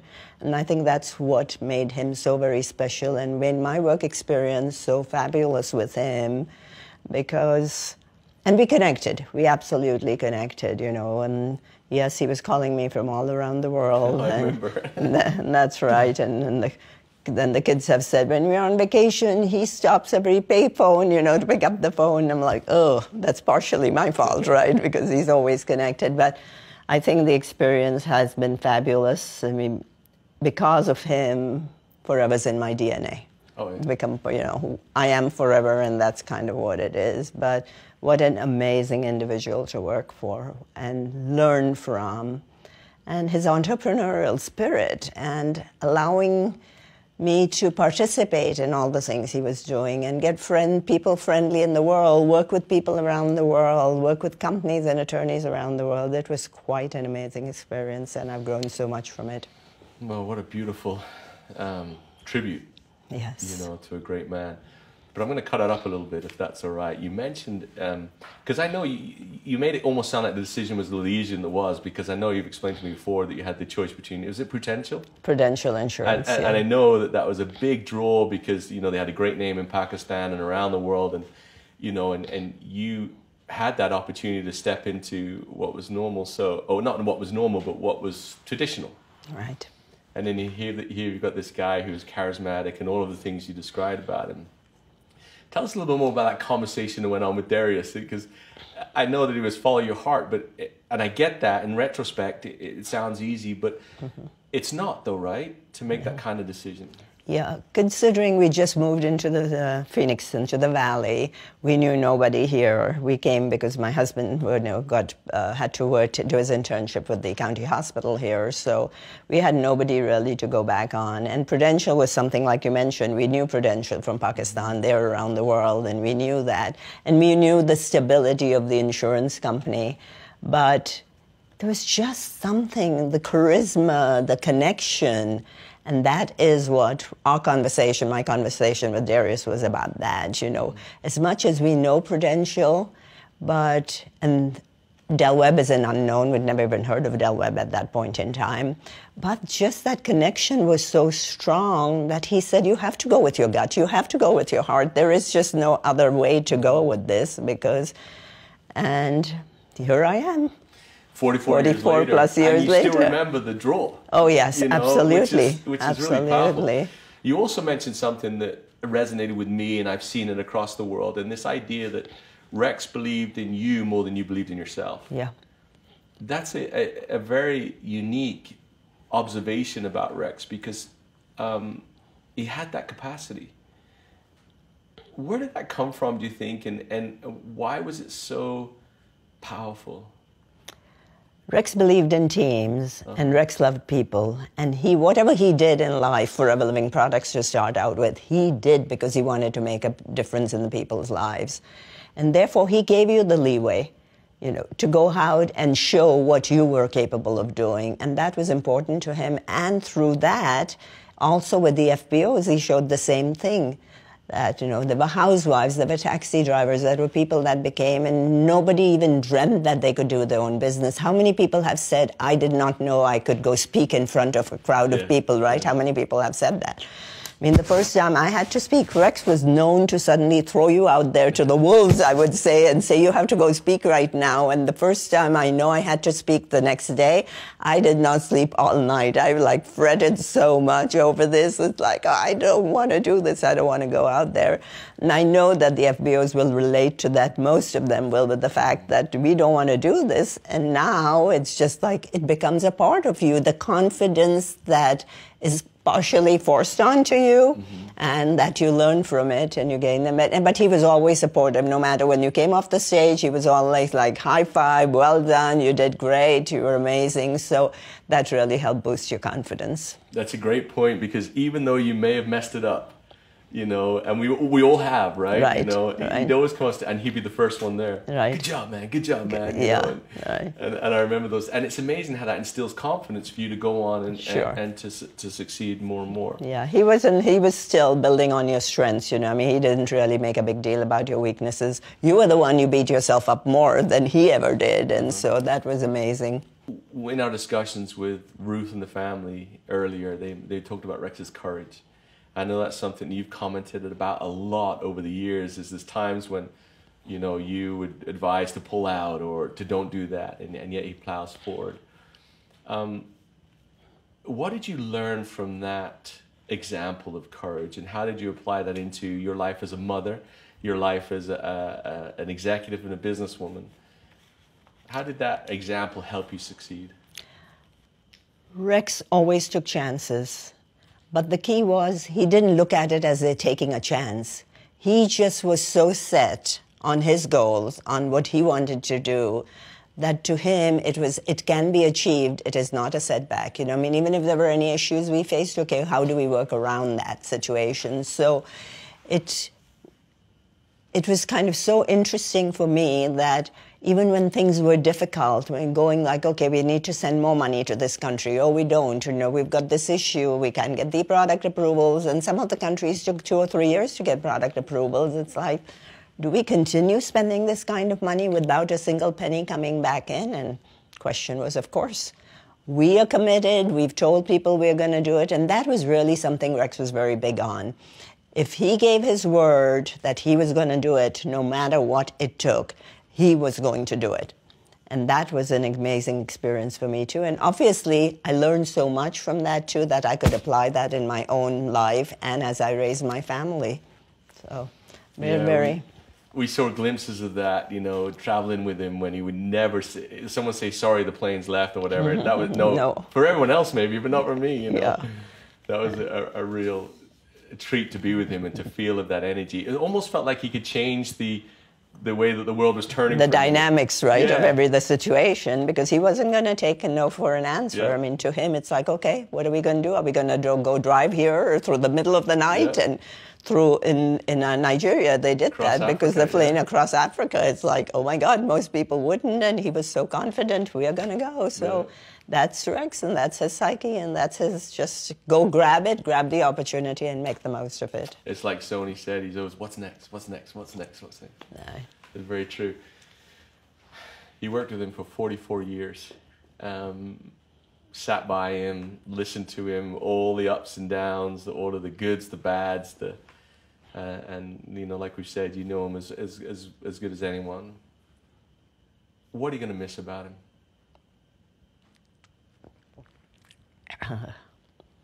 Everything.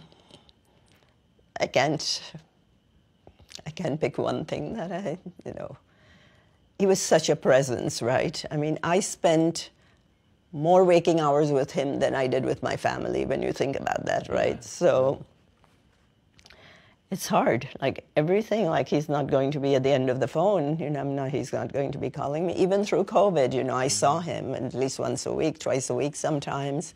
He'd pick up the phone, so what's going on? He cared about the people. He'd ask, is everybody okay? Is everybody healthy in the office? What's going on? He was always like, tell me more. What can I do to help? I wish I could do more to help. So every aspect of it, the way he cared about the people, the way he loved people, the way he got along with people, you know. And in one thing that really stands out in who Rex was is his ability to forgive. It was huge. I mean, so many people have hurt him and the company over the years, but not a bad word has been said about any of them, even through lawsuits or whatever else. He did not dwell on that. And that has been a huge lesson for me, to say, you know, you have to forgive and you have to forget and put it behind you, because you're doing more harm to yourself by carrying that burden and that baggage than just dropping it and letting it go. So that was a big lesson for me. Wow. You know, over this hour and a half or so of this presentation, we hear all these adjectives to describe Rex, and I suppose at the end of it we would have built some picture, you know, of who Rex really was. And one of them that is poignant and powerful is his capacity to forgive. Yes, absolutely. Because I'd witnessed that so many times, and you'd be, you know, and you're right, people that stole from him, or, you know, and he'd always be, let's just move on, you know, and that's a beautiful thing. I asked the Maughans earlier about legacy and what the FBOs can do to continue Rex's legacy. And if I asked you that question, in your opinion, knowing Rex so well, what do you think that we need to do in order to continue that legacy and to make it grow? Help people, right? That's all that Rex wanted us to do, is help people, make a difference in the lives of the people. And how do you do that? By making sure they know about the opportunity, about our great products. I was telling Greg the other day, he's sitting up in a chair now where he can see the entire world and not in his office. So we all had better carry forward that legacy, because we are being watched. And so we need to make sure that we do what he's taught us for all these 44 years now and carry it forward. And it's amazing, because when you see the messages from the FBOs, thousands of those, they're all saying the same thing. We've got to make Rex proud, and we've got to carry this legacy forward. And I think we're all committed to doing that. Love it. Love it. I love it. Well, folks, we've had a few minutes with Nawaz, one of Rex's closest friends and confidants, and thank you so much for being so personal and so open at such an obviously difficult time. I suppose as we consider what our lives look like and what the future looks like for us, and imagine us 44 years from now or 80 years from now when someone's talking about us, the question should be, what would they say? And if they would say something even half as nice as this, we'd probably had a successful life. So ponder that as we move on to our next guest.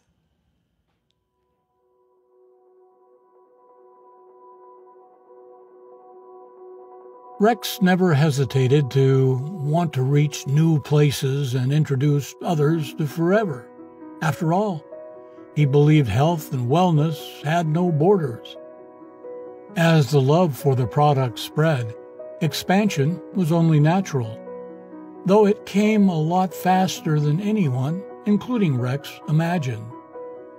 Each rally or event would bring new people into the business, and those people had family members across the world who were also interested in what Rex had to say.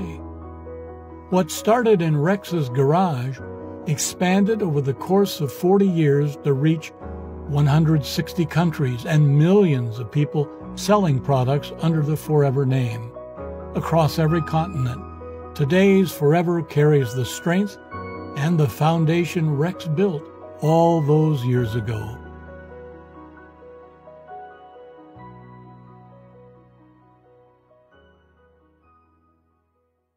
What do you say about a man who has everything?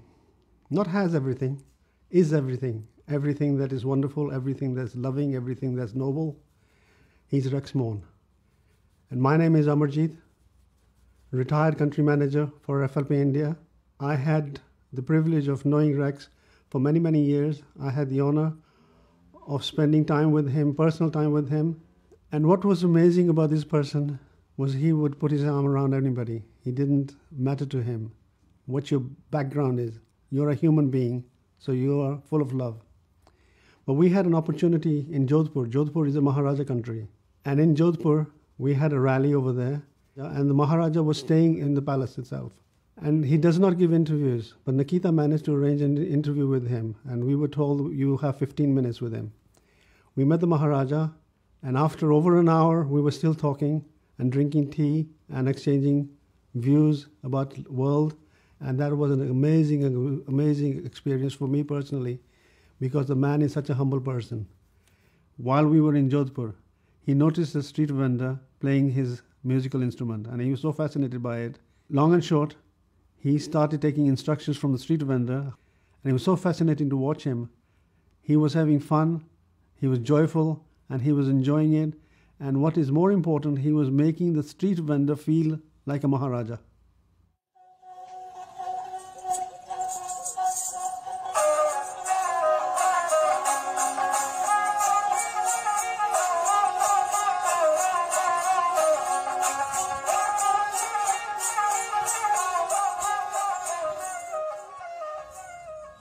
It's all about taking risks in the world whenever you want to do something amazing.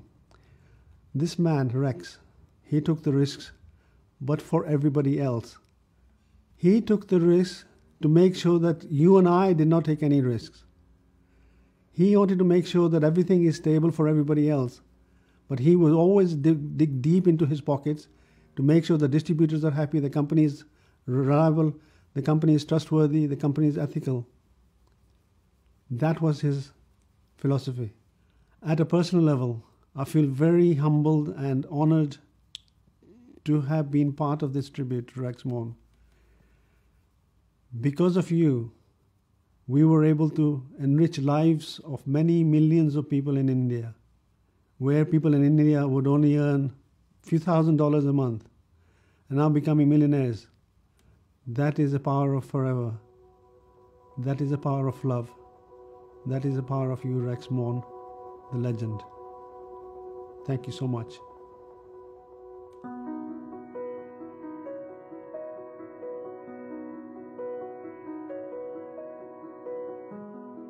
In the early days of Forever, Rex relied on third-party suppliers to provide him with the aloe needed to make his products. The aloe freeze made him realize it was time to take control. In addition to the enormous aloe field in the Dominican Republic, Rex purchased more land in Texas and Mexico and opened the Aloe Vera of America facility in Dallas for manufacturing. He also opened a facility in Phoenix for all the nutraceuticals, a massive distribution center in the Netherlands, and dozens of other strategic buildings worldwide. Why make this massive investment? Because Rex was guided by one principle: to make the very best product possible and get it in the hands of people so they have the best opportunity to thrive. All this effort took machines and money, sure, but for Rex, it was always about the mission to make his company change lives for millions of people worldwide. Rex knew he had the best aloe in the world.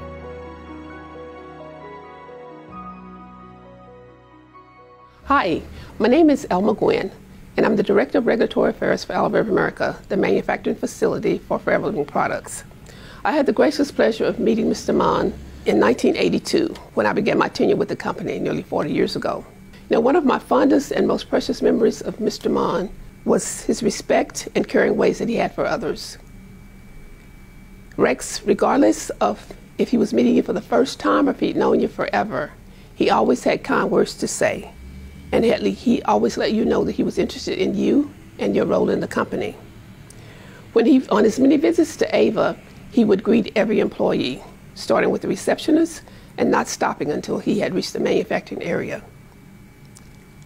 He never forgot a name or a face. He left long-lasting memories on me and everyone that he knew. You know, Rex was a great and powerful leader. To me, his teaching was far greater than what you could find in any leadership academy. From him, I learned, being in a leadership role myself, that being a great leader you're only as great as the people that work for you. I work hard to help my people become the best that they could be, the same as Rex did for me. When it comes to manufacturing, Rex ensured that the company produced, introduced, and sold the best quality products. Quality was number one with him. He and Ruth would test every product before it went to market. And when they gave it the green light, they knew that the FBOs and customers would enjoy and love it as well. He believed in state-of-the-art manufacturing and testing equipment, as well as innovative packaging and designs. Forever Manufacturing, being among the best, is a legacy that Rex will leave behind. Rex had a sparkle about him that gave people around him a glimmer of hope, that there was light at the end of the tunnel. He knew that the road would not always be easy, but if you worked hard, dedicated your time and energy, the reward would be meaningful and valuable. Rex, thank you for your leadership and for enabling me to be all that I could be. I honor you, and I will miss you with a forever and undying love.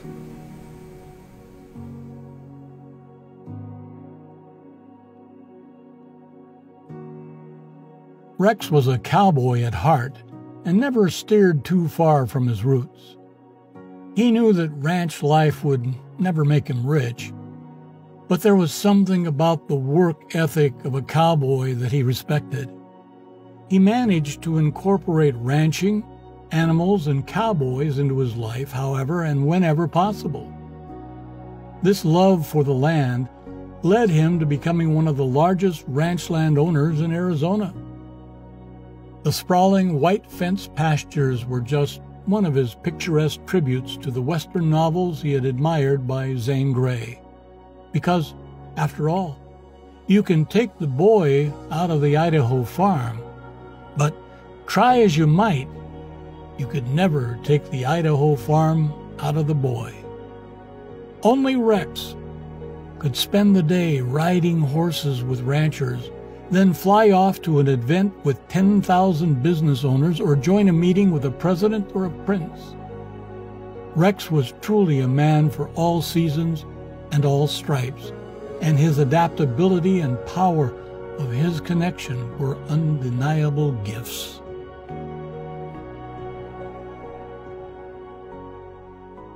My name is Don Glasgow. I'm the general manager for Maughan Ranches. I came to work for Rex and Ruth 30 years ago. After spending a little time here, I realized that Rex was a man I wanted to work for the rest of my life.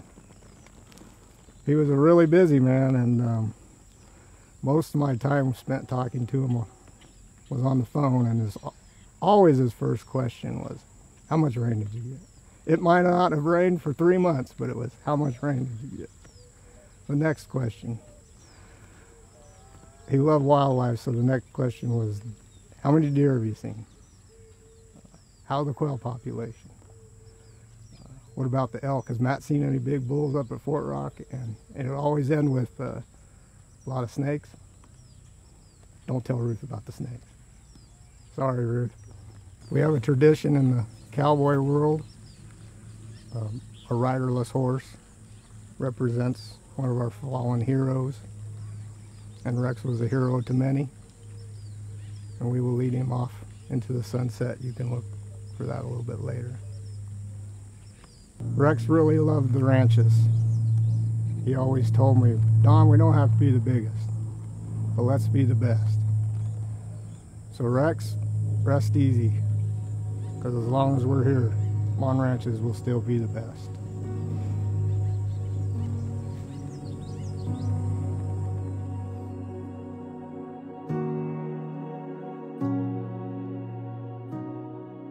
Just as Rex's enterprising prowess was international, so was his philanthropy. Rex loved giving back through local, national, and international endeavors. His favorite organizations included Arizona State University and BYU, the Robert Louis Stevenson Foundation in Samoa, and the Arizona Burn Foundation.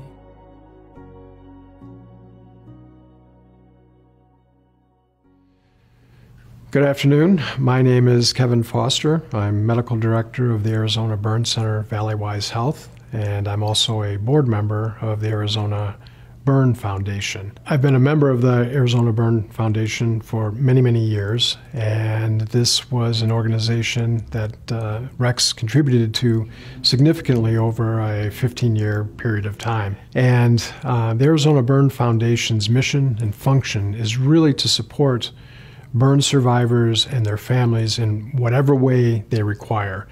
And burn injury is a lifelong injury, and the needs of patients are really tremendous. And his contributions to the Arizona Burn Foundation literally touched thousands of lives and thousands of families and made a profound impact on these patients and their families.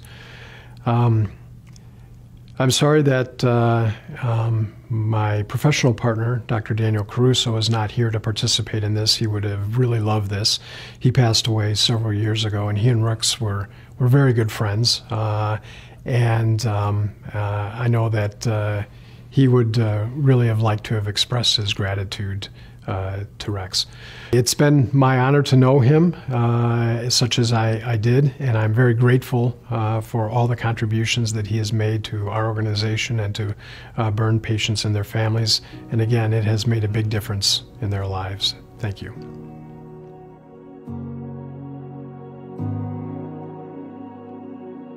Rex's mission in Samoa never really ended. It only gave him the desire to return to the island and do more. He would restore the memory and legacy of one of his favorite authors, Robert Louis Stevenson, and give the tiny South Pacific nation and its people a piece of their history back, while providing them with the ability to share it with the world. In 1992, Rex answered the call to restore the former home of Stevenson, known as Tusiitala, the people of Samoa, and turn it into a museum and island destination. He was involved in the restoration of Tusiitala's beautiful home and gardens for almost 3 decades, and was honored to have been able to report stewardship over such a national treasure. Rex returned to Samoa dozens of times over the course of his life and did not limit his work to the museum. He funded a school and built a library which bears his name. He financed the Clean Water Project and restored a historic cemetery, and worked as part of a team that helped save 30,000 acres of low-lying rainforest on the Samoan island of Savaii. On the day the Rainforest Reserve opened, and in recognition of his many contributions to the people of Samoa, the title of High Chief Tilafanga was bestowed upon Rex by the people of Samoa. By all accounts, Rex is the first and only foreigner to be given this prestigious designation. Tilafanga, Rex Maughan, had yet again been embraced by the people of what was once a foreign land.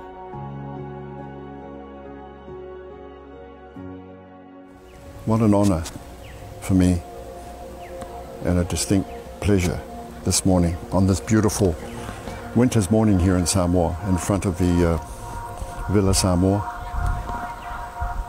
the museum that we are also proud of, to speak on behalf of the chairman of the Board of Trustees and members of the board, as well as Margaret and the staff here at Wailima, to greet you on this very special day.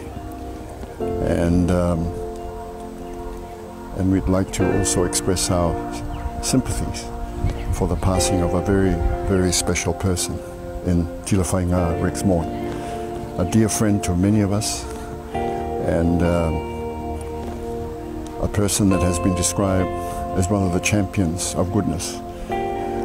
And for his passing, and would like to this morning pay tribute to him and his memory. And we're here, the Leififi College, we're here to sing Farewell, Goodbye My Whilingi, and And it's interesting that their motto was learn to serve. And that is exactly what you did. And we are honored to have been part of your legacy. Yemanuel Malanga, and God bless. Fafitai, soifua, Mayemanuia.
Wherever Rex went in the world, he made it a priority to embrace the full story of the place and its people, the real people.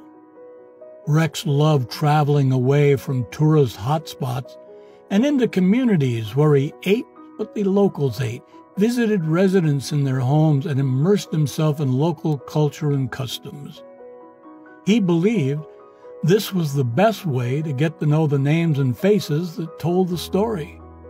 And Rex always managed to bring a small or large token from each unique place back home to display and share with people who might never have the same opportunities to explore. He was always inquisitive, had a bend toward the eclectic, and always journeyed in pursuit of a great story. Rex's incredible respect for local culture was perhaps most apparent in his many restoration projects. He was a historian by every sense of the word, and took every opportunity to learn more about the living histories of the buildings he purchased. He wanted to make these places vibrant again so that others could be made aware of their story.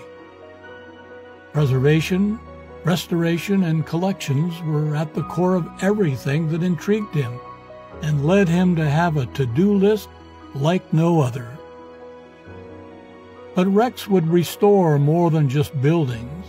He had the power to restore people's faith in humanity, from the youngest of children to the most cherished and respected elders. Rex knew that it was the people that made these historic places come to life. He knew that sharing these places was priceless.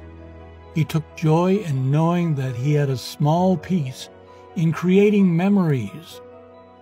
He was able to play host to more than one picture-perfect wedding in an Irish castle and provide that once-in-a-lifetime African safari experience to an up-and-coming FBO, or even just have our beautiful and historic offices serve as the backdrop to a group of children performing traditional dances in the streets of Singapore. Yes, he knew it was always about the people. Though we've reached the final page of this voluminous story about the incredible boy from Soda Springs, this is not the way Rex would have wanted this tale to end. The biography of his one man is just the beginning of a never-ending book compiled by the millions of people that are forever. Rex would ask that you open your own page and triumphantly share your own stories of courage, dedication, and hope that you carry with you every single day. No matter what your connection is to the Forever family, you are a main character in Rex's story. And that is what makes it legendary.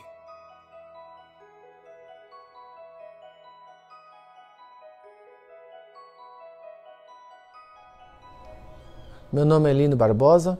Meu nome é Barbosa. Vou lhes contar como conhecemos o Rex.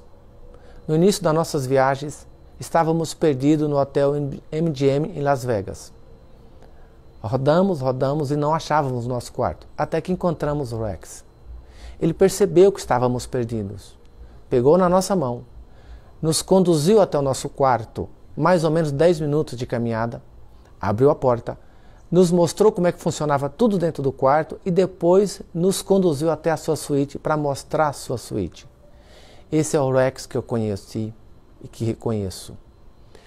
Este homem generoso, de luz, esse amigo comprometido com as nossas vidas. Um homem que nunca desistia, que nunca desistiu de nada. No Brasil, era para ele ter desistido há muito tempo, em virtude de tantas questões burocráticas que temos no nosso país.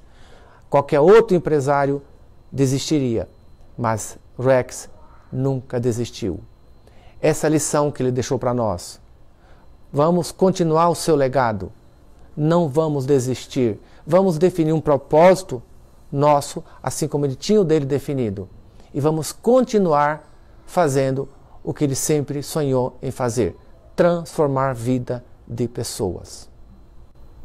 Somos felizes e o nosso viver mais fácil, devido à sua generosidade ser infinita. Gratidão e amor eterno, Rex.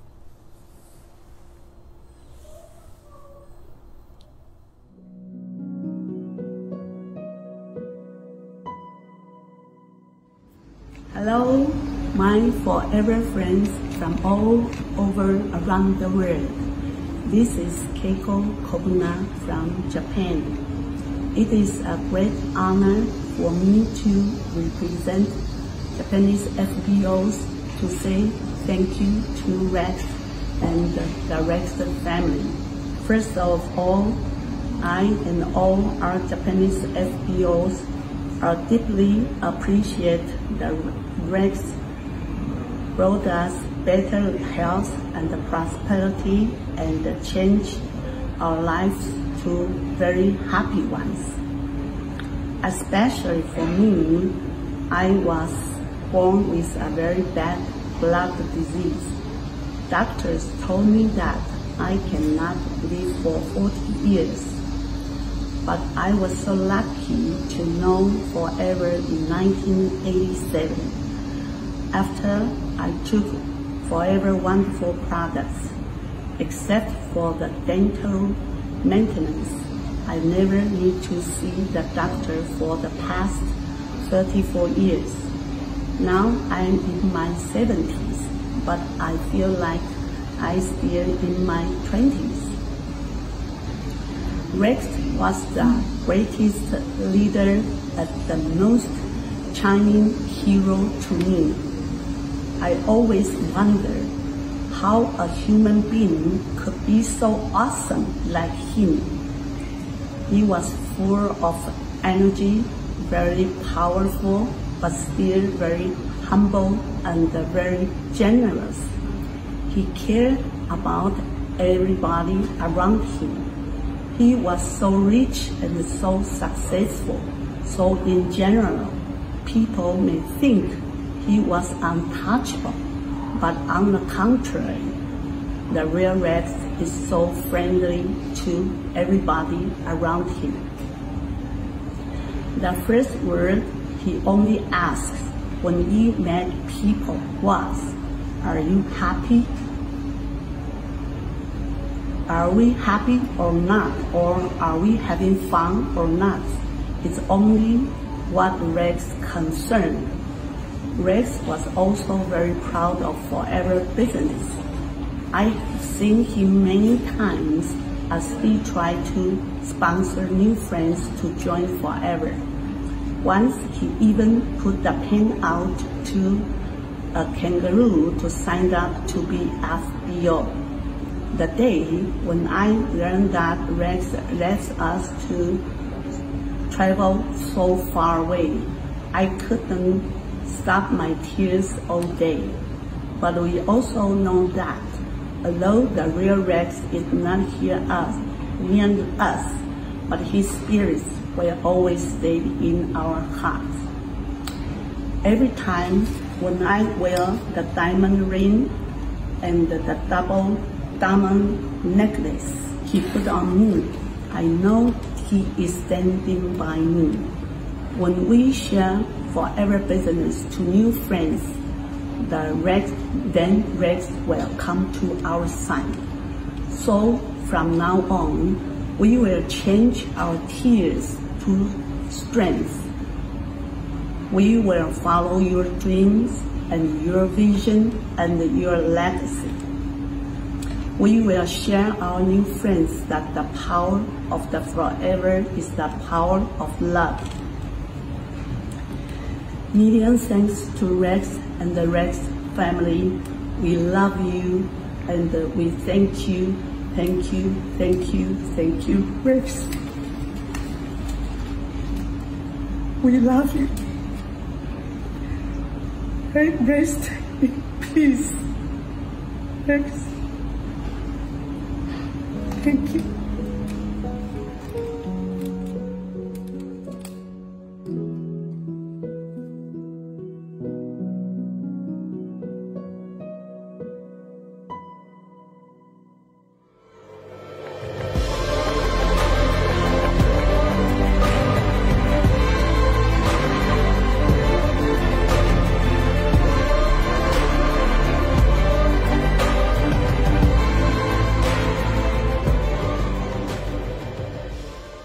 Hello everyone, my name is Dunara Bai. I'm a Forever business owner in Gaborone. I'm based in Botswana in Southern Africa.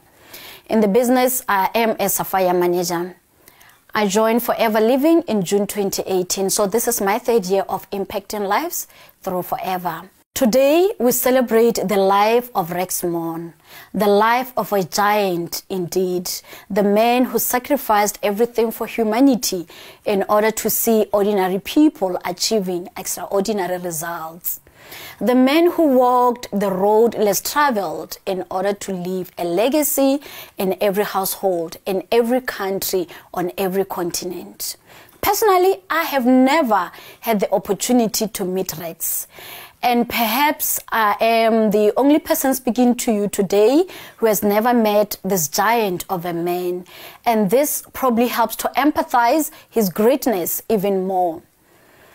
Just think about it. I'm 1/3 of Rex's age, a totally different generation. I live over 16,000 kilometers from where he lived, in a different culture, a different world in so many ways. But he has changed my life and the lives of my family members in a very remarkable way. This is the power of Rex. So on behalf of myself, my family, the people of Botswana, the rest of Southern Africa, and for the millions of people around the world who never had the joy of meeting Rex, but still he changed their lives immeasurably, I want to say thank you from the deepest of my heart. Thank you, Rex. We are eternally thankful for his vision, his kindness, his love, his passion for humanity. We love you.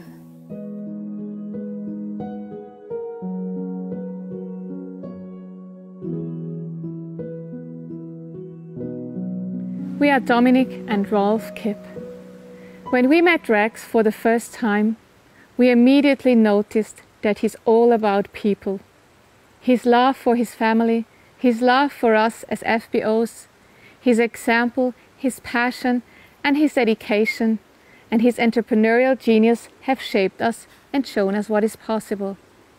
We all had the great privilege to know Rex Maughan and to learn from him. Rex always had a clear vision and a mission to bring the best products and the most ingenious business opportunity ever to the world. Now it is in our hands, as forever business owners, as ambassadors of Rex Maughan's vision and mission, to bring forever to every household on this planet. Let us now rise above ourselves and make forever the best and biggest network in the world and continue Rex's mission. Let's enrich the lives of billions of people and our own, and make the earth a little more beautiful. Rex, we have traveled together, we laughed together, worked together, and shared some amazing times together. We thank you for changing our life and the lives from billions of people around the world. We love you, and you are forever in our hearts. The power of forever is the power of love.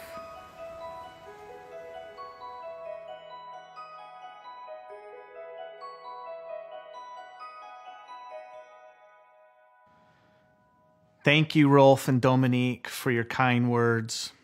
And I want to thank everyone who took the time today to share their thoughts about Rex. I also know that for each person who spoke today, that they represent many thousands of others who share the same sentiments. For example, I know that each one of the global leadership team have sent us your love and shared wonderful memories about Rex that they will forever cherish. As Rolf said very eloquently, it doesn't stop here. Our company was named forever by Rex. He wanted it to last forever. And the very best way that we can honor him and his legacy is to continue to work and use his memory to inspire us to work harder, go further, and fly higher than ever before. It was mentioned today about how Rex always focused on the highest quality when it came to our products. I promise you that will not change. We are committed to maintaining those high standards that Rex has instilled in this company, and we will continue to innovate and invest to ensure the excellence of our products. It was also said several times today how much he loved people and took time to engage with them and make them feel special. We can all follow his example by talking to more people. There's so much to talk about. We can talk about Rex, about our memories with him, about our great products, about our opportunity, about the ability to run our businesses from home. Even at this sad time, there is so much to be positive about. You know, in building this amazing company, Rex has developed an incredible team across the world. And I mean the workers in the aloe fields, the staff at Aloe Vera of America and Forever Nutraceuticals, the teams at Forever Direct, and in so many distribution centers and offices around the world, and the people who I spend so much time with here at the home office in Scottsdale. Every one of these people is dedicated to making you successful. We are more united than ever, more determined to provide everything you need to achieve your dreams, and we want to demonstrate this and honor Rex by laying down a challenge to all of us.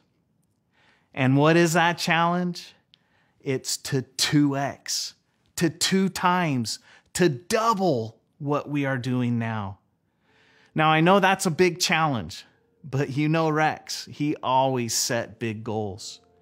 He spent his life pushing me, all of the Forever staff, and all of you to do more, be better, and never to settle for mediocrity.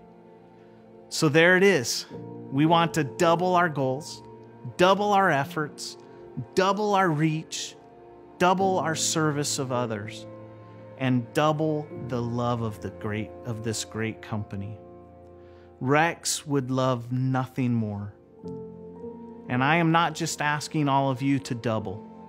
I'm going to personally double my commitment to all of you. And by way of proving that to you, I want you to know I'm hitting the road. That's right. I am traveling soon, and I want to come see all of you as soon as possible. In fact, in September, I will be heading to Europe and then to the Middle East to host a GLT summit in Dubai.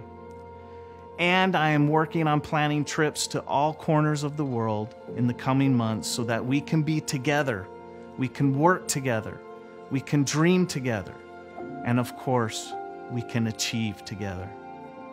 The world needs forever more than ever before. We owe it to Rex to honor him by sharing his vision with as many people as possible. As Rex's favorite author, Robert Louis Stevenson, wrote so brilliantly, "Do not judge each day by the harvest you reap, but by the seeds that you plant." Rex was a man who planted many, many seeds.